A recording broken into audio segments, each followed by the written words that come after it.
करते हैं। और अपने तो आचार्यों ने कहा है कि जब जगन्नाथ जी को भोग लगता है तो जहां जहां ठाकुर सेवा होती है सारे ठाकुर जगन्नाथपुरी आ जाते हैं। जहां जहां ठाकुर सेवा होती है भोजन के समय सब सबरे ठाकुर यहीं आ जाते हैं।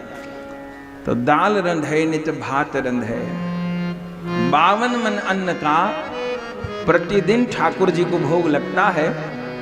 दुनिया में इतनी बड़ी रसोई कहीं नहीं, किसी राजा महाराजे के यहाँ इतनी बड़ी रसोई नहीं। कितने चूल्हा हैं? 400 चूल्हा हैं। रसोई में कितने चूल्हा हैं ठाकुर जी के? 400 चूल्हा हैं। और कितने रसोइया हैं जानते हैं बनाने वाले? 700 रसोइया। 700 रसोइया बनाते हैं रसोई ठाकुर जी की। क्या कहना। हम लोग दर्शन करेंगे।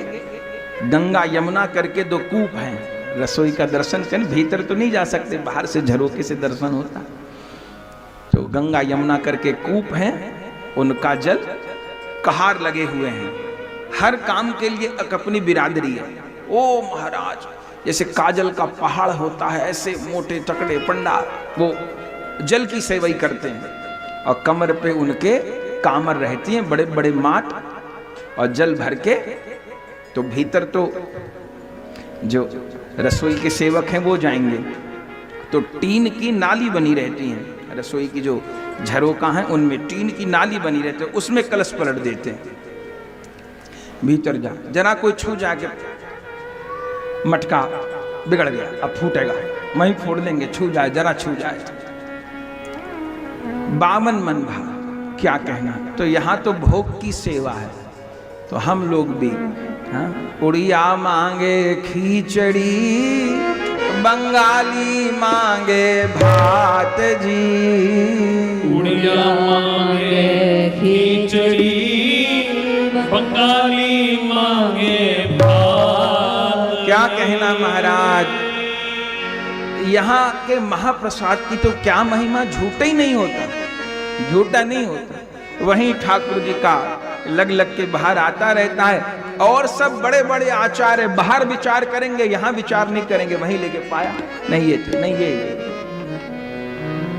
वहीं चक चक के देखते रहेंगे, वहीं लेते रहेंगे। झूठा तो होता नहीं महाप्रसाद। और जगन्नाथ जी पा चुके ना, अब झूठा नहीं हो सकता। आनंद बाजार नाम भी क्या है, आनंद बाजार। जहां भोग लग के आता है भीतर का प्रसाद, इसको क्या कहते हैं? आनंद बाजार। उड़िया मांगे खिचड़ी, बंगाली मांगे भात जी। उड़िया मांगे खिचड़ी, बंगाली मांगे भात जी। साधु वैष्णव क्या मांगते हैं? साधु मांगे दर्शन सेवा, साधु मांगे दर्शन सेवा। और नित प्रति महाप्रसाद हरि जी।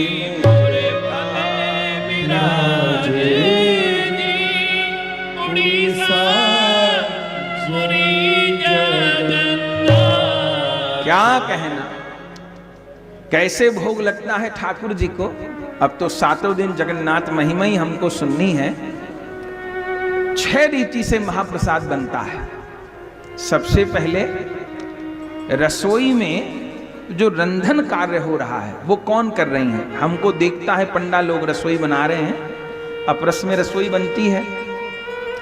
लेकिन ये स्कंद पुराण के माध्यम से हम लोग, सब पुराणों में महिमा है पर सर्वाधिक महिमा श्री जगन्नाथ भगवान की स्कंद पुराण में कही गई। बाकी ब्रह्मांड पुराण में, सब पुराणों में है प्रायः, पर स्कंद पुराण में तो खूब विस्तार से जगन्नाथ भगवान की महिमा गाई गई है। पूरा जगन्नाथ जी का पुराण है। तो 6 रीति हैं। ऐसे नहीं मिल जाता अपने को प्रसाद। सबसे पहले वैष्णव अग्नि पर, जहां वो चूल्हा है 400, वहां श्रीयंत्र विराजमान है। वैष्णव अग्नि पर लक्ष्मी जी रंधन करती हैं। कौन कर रही हैं? लक्ष्मी जी रंधन करती हैं। हाँ, नारायण है ना, नारायण की रसोई आजकल की जैसी थोड़ी है लक्ष्मी जी के कोई और बनावेगी। तो लक्ष्मी जी खुद नारायण के लिए रसोई करती हैं। तो पहली विधि है भोग तैयार होने की, वैष्णव अग्नि पे लक्ष्मी जी रंधन करती हैं। फिर क्या होता है, फिर भोग जब तैयार हो जाते हैं, कैसे तैयार होते हैं आप जानते हैं, मिट्टी की हांडी में भोग बनते हैं, रोज नई हांडी, माचिस गैस सिलेंडर का काम नहीं, लकड़ी की रसोई, मिट्टी के चूल्हा, मिट्टी की हांडी। और गजब क्या है, एक एक चूल्हे पे 9-9 हांडी, एक एक चूल्हे पे चावल की, भात की 9-9 हांडी। और लोग कहें अचंबा, चमत्कार चमत्कार, यहीं देख लीजिए, ऊपर वाली हांडी के चावल सब में पहले पकते हैं और नीचे वाली के पीछे, सब में ऊपर वाली हांडी। अब चावल सिद्ध हो गए तो माड़ कैसे निकलेगा, अब इतना थोड़ी व्यवस्था है, घर में तो माता बहन कपड़े में छन्नी में लेके माड़ निकाल लेती हैं, वह मटकी में छिद्र करते हैं, वहां से माड़ बाहर आ जाता है। अच्छा, वो जो चावल का माड़ है उसको एक विशेष नाम से बोलते हैं, वो भी जो सिंह द्वार से ऊपर जाए ना तो वो बिकता है, बहुत स्वादिष्ट होता है। तो एक एक चूल्हे पे 9-9 हांडी और 400 चूल्हा। ऊपर वाली हांडी नई मिट्टी की हांडी, दोबारा तो जानी नहीं, बाहर आ गया वो सामान भीतर जाएगा नहीं। अच्छा, उसके अलावा फिर दाल, मीठी दाल और नमकीन दाल और कढ़ी और परवल तो पूछिए ना। और 5-10 लोग तो गोले की, कम से कम 10 पंडा तो सब समय गोले की चटनी बनाने पे लगे रहते होंगे। गोला नारियल तो हर सब्जी में पड़ेगा। तो वैष्णव अग्नि पर लक्ष्मी जी रंधन करती हैं।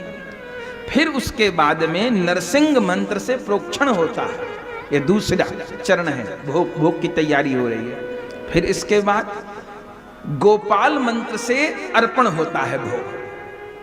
ठीक, अभी भी महाप्रसाद नहीं बना, गोपाल मंत्र से अर्पण होता है। फिर ठाकुर जी को भोग लगता है। जब भोग आएगा कोई आगे से नहीं निकल सकता, आगे से निकल के भोग नष्ट हो गया, पंछी नहीं लांग सकता।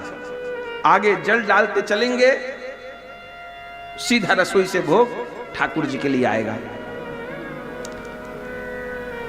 वैष्णव अग्नि पर रंधन लक्ष्मी जी के द्वारा, नरसिंह मंत्र से प्रोक्षण, गोपाल मंत्र से अर्पण। फिर अभी भी पूर्ण नहीं हुआ, जो भोग लगेगा जगन्नाथ भगवान को सब सामग्री, फिर वो उसके बाद कहां भोग लगेगी, फिर वो सामग्री विमला देवी को समर्पित होगी। ये विमला देवी कौन है जी, ये विमला देवी साक्षात पार्वती जी हैं। तो जगन्नाथ जी के मंदिर में क्या कर रही हैं, कहीं पर्वत पे रहती, ये जगन्नाथ जी के मंदिर में महाप्रसाद के लिए बैठी हुई हैं। ओहो,